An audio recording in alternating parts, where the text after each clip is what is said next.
10 વાગ્યાના સમાચાર સાથે હું છું હિના। સમાચાર બનાસકાંઠામાંથી લોભામણા લકી ડ્રો સામે પોલીસે લાલ આંખ કરી હોવાની વિગતો છે। લકી ડ્રો યોજાય તે પહેલા જ પોલીસ ફરિયાદ દાખલ થઈ ગઈ છે। ડીસાના જૂના નેસડા ગામે લકી ડ્રો અને ડાયરાનું આયોજન કરાયું હતું। 23 માર્ચે લકી ડ્રો યોજાય તે પહેલા જ ફરિયાદ દાખલ કરાઈ છે। વેલેડી પોલીસે ફરિયાદી બની જૂના નેસડાના 3 ઇસમો સામે ફરિયાદ દાખલ કરાવી છે। ગેરકાયદેસર લકી ડ્રો યોજનાર હવે ડ્રો નહીં યોજી શકે।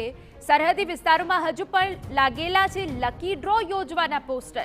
લકી ડ્રોના માસ્ટરમાઇન્ડ અશોક માળી સામે ધાનેરામાં વધુ એક ફરિયાદ દાખલ થઈ છે। નોંધનીય છે કે લકી ડ્રો મામલે અત્યાર સુધી થરાદ, ધાનેરા અને ભીલડી સહિત પોલીસે 5 ફરિયાદ દાખલ કરી છે। જો કે લકી ડ્રોનો માસ્ટરમાઇન્ડ અશોક માળી હજુ પણ પોલીસ પકડથી દૂર છે।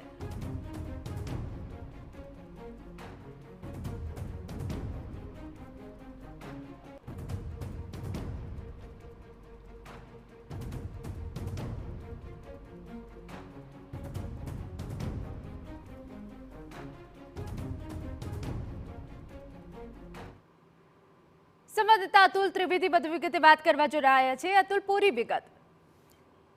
ચોક્કસ જે લકી ડ્રોની શહેરી વિસ્તારમાં સ્કીમો ચાલી રહી છે તેમાં એક વધુ ફરિયાદ દાખલ થઈ છે।